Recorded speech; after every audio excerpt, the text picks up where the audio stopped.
What is up, MMA fans? This is Leonte for Sherdog.com, and today it's my honor to speak with one of the most highly touted prospects in MMA, Mr. Bo Nickal. Hello, sir. How are you today? Doing great, doing great. Just landed here in Richmond, Virginia, so had a quick 5-hour drive down to where I'm going to be fighting, and yeah, just excited to be here, ready to compete. It doesn't happen very often that three-time NCAA champion makes his MMA debut. So when did you fall in love with mixed martial arts? Yeah, so I've been watching MMA since I was young, probably, 10, 11 years old, and I've always been a fan of the sport. So, just knowing that was an option for me at a young age, it was always kind of in the back of my head. And it was probably about halfway through college, a little later in my collegiate wrestling career, where I thought that, MMA could be a realistic pursuit for me. And, once I got to later in my college career, I knew for sure that was something that I wanted to pursue. And the plan was, initially after the 2020 Olympics to transition over, and it ended up getting pushed back a year because of COVID. But yeah, I'm just excited to be on this journey now. How were your first sparring sessions? Of course, you are coming from wrestling. You have a lot of experience in combat sports. That's undeniable. But, when you started mixing it with strikes, how did you feel?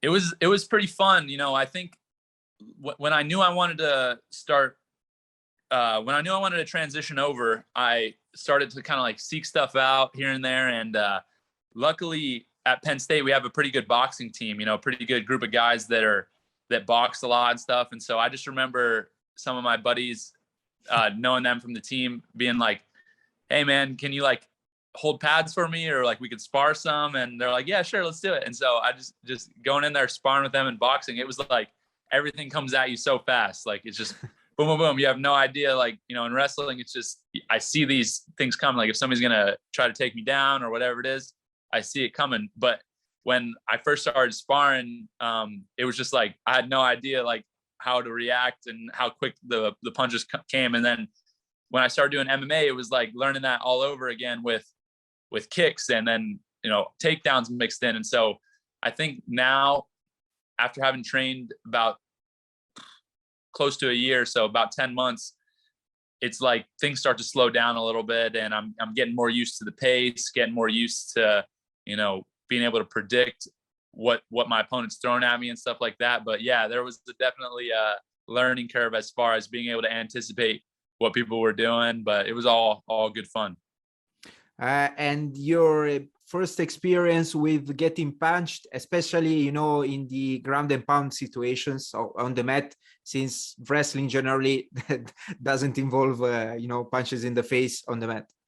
Oh yeah, that getting hit, it was kind of weird. Like I was curious how I was going to respond too, because you don't really know until you know. But it was kind of not like crazy for me, because I fought growing up. Like that was just a normal thing for me as a kid. Like me and my buddies, or we would just like fight each other for fun, stuff like that. So like, or, in school, you get in fights. So like, obviously that's very different as a kid versus now, but that wasn't something that was super unusual to me. It was like not a weird foreign thing. I kind of, knew what to expect at least a little bit.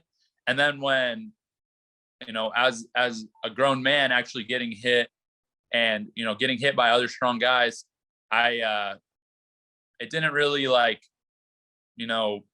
bother me at all. I was kind of happy, because a lot of times in sparring, when I first started off, I would like get hit, and I like, not that it felt good, but I liked it. I'm like, okay, like it was like, I learned something. Like every time I get hit with a shot, it's like I learned, that's like a good thing. It's like, okay, like keep your hands up, or okay, you got to move your head, or, know what range you're in at what time. And so for me, it doesn't really like bother me at all. And I feel like I also just have dense bones, like from wrestling my whole life and stuff.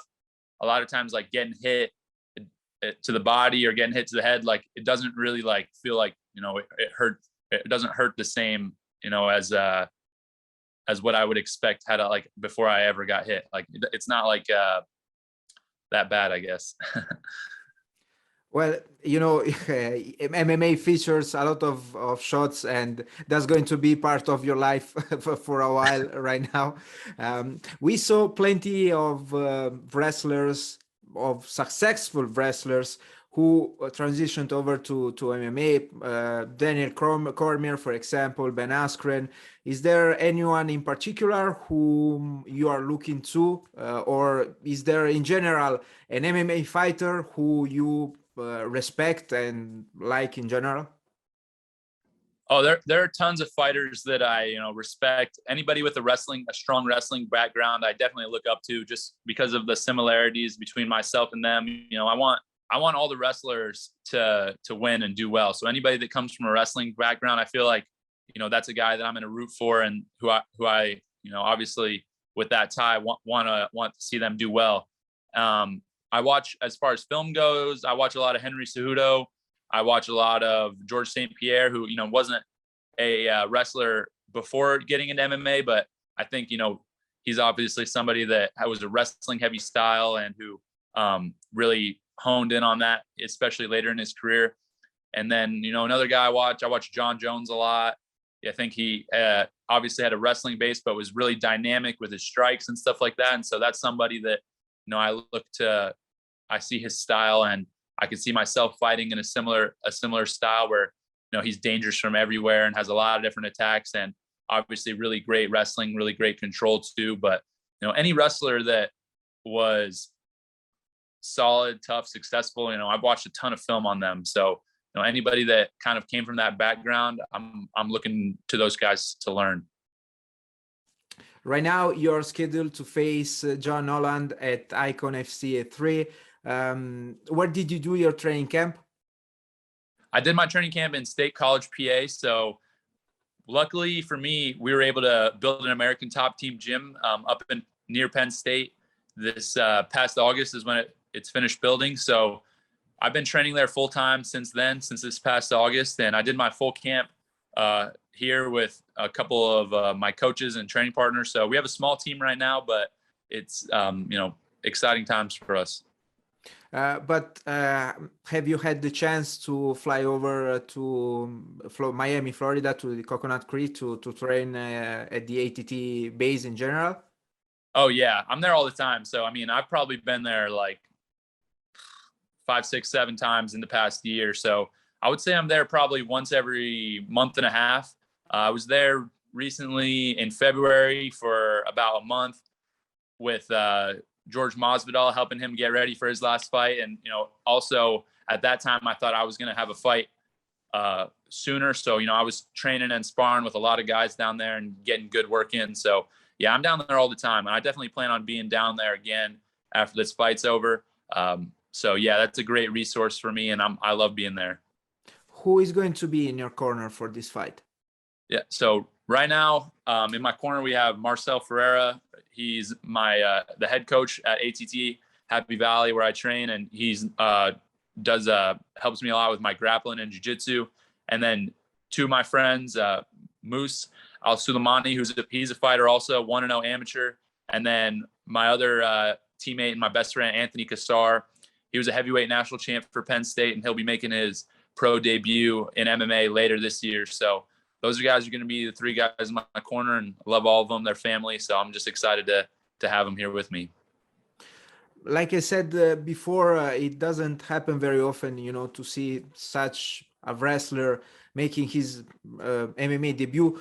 I would like to hear from you. Where do you see yourself 5 years from now? 5 years from now, man, that's a long time. And I learned that in MMA, a lot of different things can happen. It's crazy. I was just this past year, I've been trying to get a fight since basically January, and, things falling through here and there, and, opponents falling through. And, it took me 6 months just to get this fight. But in 5 years, I definitely see myself, regardless of what track I take, being the number 1 pound for pound guy on the planet. That's my goal. And, I'm not here to win a title or win a belt and defend once or twice. Like, I'm here to be the best guy in the world, regardless of weight class. And so for me, that's what I focus on every day when I go into training. That's what I'm focused on, into this fight. This is obviously I'm here to win. I'm here to put on a great performance, but I'm focused on developing and continuing to get better and improve. And so, yeah, for me, that's the ultimate goal. I want to be the #1 pound for pound guy on the planet, and I'm going to do everything that I can in my power, and I'm fully committed to that. So, yeah, I mean, 5 years from now, we'll see. Well, I'll see. I know. It's that kind of question, usually for a job interview, where do you see yourself? But still, Yeah. You competed across different weight classes in wrestling. Right now, you are scheduled to fight at middleweight. Do you plan to stay there, or perhaps somewhere down the line, would you like to test yourself at 205? Right for right now, I'm middleweight 100%. So, I feel really good at that weight. I feel good at that weight class. And it's a good cut, but nothing too crazy. So, I'm comfortable here, but that's not to say in, 3-4 years after I've cleared the division out that, I wouldn't move up to 205. I definitely see myself at some point moving up to 205. Right now, my training partner and best friend who I mentioned earlier, Anthony Cassar, he's going to be debuting at 205. And so I think that, if I were to predict the future, that we'll probably both hold belts in the UFC simultaneously, 85, 205. And then once he vacates and wins the heavyweight belt, I'll move up to 205 and take that belt right back to our gym. So that's kind of the trajectory that I see us on. And, I'll move up at 205 to 205 once I clear the division out, and once he moves up to heavyweight as well. Well, best of luck with your plans. I know that you are a very religious person. How do you combine your passion for combat sports and your religion in general?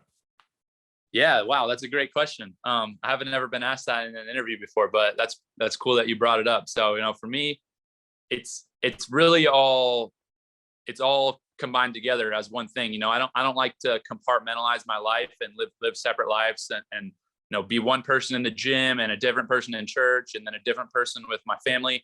I'm the same person regardless of the situation, whether that's I'm studying the Bible and reading and trying to learn more about my faith, or whether I'm training in the gym. One thing that I like to do is anytime I'm in a hard training session, whether that's a hard circuit or sparring or whatever, like, for me, I just like to invite God into that, and make sure that it might sound weird, but like, I'll be praying to him, like, in the middle of these sessions. And for the most part, it's thanking him, like, cause I'm just so grateful to be able to do what I do, to be able to compete in a sport that I love and train each and every day as a profession. So, I feel like for me, I just continue to invite God into that part of my life and make sure that, I'm putting him first. And I'm always practicing gratitude as far as, he's the one that provided me with all these opportunities and these great things in my life and all the people that have helped me get here. So yeah, I just kind of like to, keep that all together. And, it's a lot harder to live when you separate everything. You got to figure out what person you're going to be in that situation. But for me, I found it easiest and best when I'm just the same person all the time, no matter what. And, my faith is the most important part of my life. So I just bring that into every other aspect of it. That's an interesting answer. May I ask your favorite Bible passage? Yes. So my favorite verse is John 10:10. It says, "The thief comes only to steal, kill, and destroy, but Christ comes to give you life, and so that you may live it to the full." So, that's for me a reminder that if I focus on God and I make sure that he's the foundation of my decision making and my life, that, he's come to give me a abundant life, and that I can, make the most out of every opportunity that I get. A great choice, indeed. Okay, before we wrap up this interview, have you already picked your walkout song? Yeah, so it's kind of funny. My walkout song it's called "Hand of God" by John Bellion. So that's been my walkout since probably since I was like 19, like my sophomore year of college. So I love that song. I love John Bellion. And yeah, I walked out to every home dual meet, every NCAA finals appearance. So, that'll be my walkout song till I'm absolutely done competing and retired. Bo, I finished my questions. Do you have any last messages? No, just thank you for having me on. I appreciate it. This was a really fun interview. So Yeah, this was great. But thank you again for your time. Thank you. Actually, best of luck with your upcoming fight, and hopefully I'll hear again from you in the future. Perfect. Much appreciated. Have a good one. Have a nice one. Bye bye.